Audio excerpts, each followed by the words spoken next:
Assalamualaikum warahmatullahi wabarakatuh. Yang saya hormati Bapak Novidian Natasya Eskom MSI, selaku dosen pengampu mata kuliah Sistem Basis Data.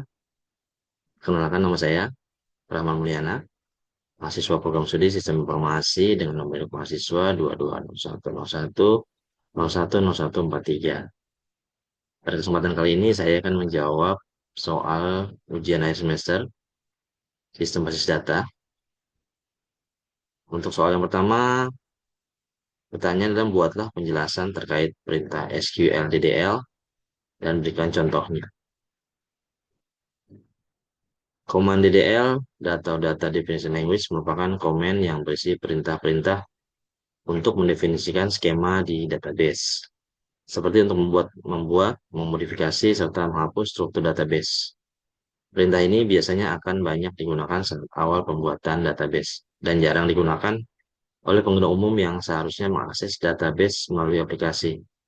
Beberapa perintah yang termasuk dalam DDL adalah create, yaitu digunakan untuk membuat database atau objeknya seperti tabel, index, function, views, store procedure, dan trigger. Yang kedua adalah drop, dapat digunakan untuk menghapus objek dari database. Yang ketiga adalah alter, perintah ini digunakan untuk mengubah struktur database. Yang keempat adalah truncate, ini digunakan untuk menghapus semua record dari tabel, termasuk semua space yang dialokasikan untuk semua record yang dihapus. Yang kelima adalah comment. Perintah ini digunakan untuk menambahkan komentar ke kamus data. Dan yang keenam adalah rename. Jadi perintah ini digunakan untuk mengganti nama objek yang ada di database. Untuk pertanyaan kedua adalah buatlah penjelasan terkait perintah SQL DML. Berikan contohnya. Komen DML atau Data Manipulation Language merupakan komen yang berhubungan dengan proses manipulasi data yang ada di database, yang umumnya mencakup hampir sebagian besar statement SQL. Beberapa perintah yang termasuk ke dalam kategori DML adalah insert, yaitu perintah ini dapat digunakan untuk memasukkan data ke dalam tabel. Yang kedua adalah update, digunakan untuk memperoleh data yang ada dalam tabel. Yang ketiga ada delete, bermanfaat untuk menghapus record dari tabel database. Yang keempat ada log, table control konkurensi. Yang kelima adalah call, untuk memanggil subprogram PL atau SQL atau Java. Dan terakhir adalah explain plan. Perintah ini digunakan untuk menjelaskan jalur akses ke data. Untuk pertanyaan ketiga adalah berikan penjelasan lengkap tentang ERD. Berikan contohnya. ERD atau Entity Relationship Diagram adalah diagram yang digunakan untuk merancang database dengan tujuan memperlihatkan hubungan atau relasi antar objek atau entitas beserta atributnya. ERD berfungsi untuk menyusun struktur data serta menggambarkan hubungan antar data menggunakan notasi, bagan, simbol, dan skema rancangan. ERD banyak digunakan dalam pengembangan sistem informasi seperti rekayasa perangkap lunak dan juga dalam bidang pengembangan usaha hingga manajemen produk.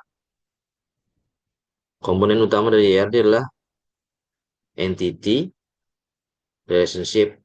Relationship adalah hubungan antara dua entitas lebih, di mana entity adalah objek atau konsep memiliki properti atau atribut yang dipresentasikan ke dalam database.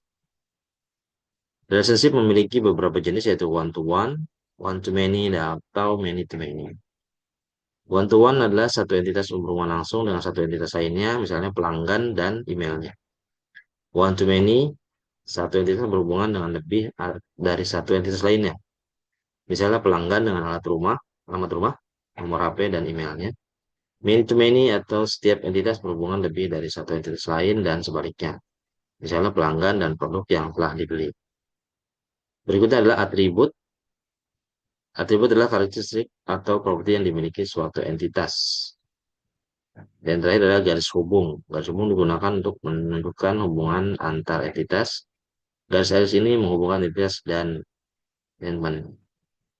Contohnya adalah RD adalah perpustakaan sekolah, di mana entitasnya adalah siswa, kartu keanggotaan, dan buku. Untuk atributnya adalah siswa, nomor induk siswa, nama siswa, alamat siswa, kartu keanggotaan, dan nomor keanggotaan. buku, nomor buku, judul buku, nama pengarang, penerbit. Dan untuk relasinya, siswa memiliki kartu keanggotaan. Keuntungan dari ERD adalah mempermudah desain database, membantu memahami hubungan antar data, dan berguna dalam dokumentasi atau penilaian database. Yang keempat adalah berikan penjelasan tentang normalisasi dan berikan contohnya.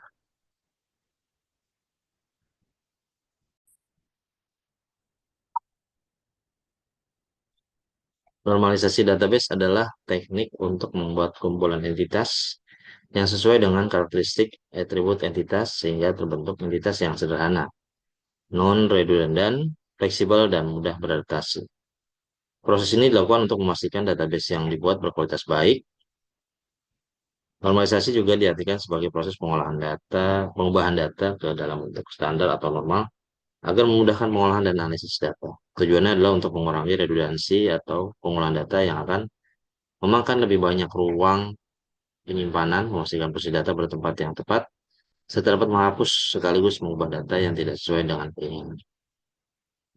Ada beberapa tahapan yang digunakan dalam normalisasi yaitu Unnormalized Form atau UNF, yang kedua adalah First Normal Form, 1NF, yang ketiga adalah Second Normal Form, 2NF, yang keempat adalah Third Normal Form, 3NF, yang berikutnya adalah Boyce Codd Normal Form atau BCNF, berikutnya adalah Fifth Normal Form atau 5NF.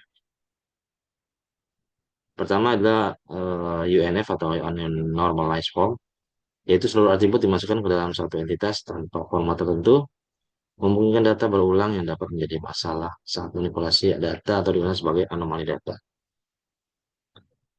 Yang kedua adalah first normal form tadi. Setiap kolom harus memiliki nilai yang unik dan tidak ada kelompok data yang berulang dalam satu baris. Untuk second normal formnya, setiap kolom dalam tabel hanya bergantung pada kunci primer dan tidak bergantung pada kolom lain dalam tabel. Untuk third normal form, setiap kolom dalam tabel hanya bergantung pada kunci primer dan tidak bergantung pada kolom lain yang bukan kunci dalam tabel. Voice code normal formnya, setiap kolom dalam tabel hanya bergantung pada satu kunci primer dan tidak ada ketergantungan fungsional lainnya. Tidak. Fifth normal formnya untuk mengatasi terjadinya join dependent sehingga terjadi pemecahan relasi menjadi dua. Sebagai contoh, kita memiliki data struk penjualan yang belum dinormalisasi. Data ini terdiri dari kode faktur, tanggal faktur, kode barang, nama barang, dan harga.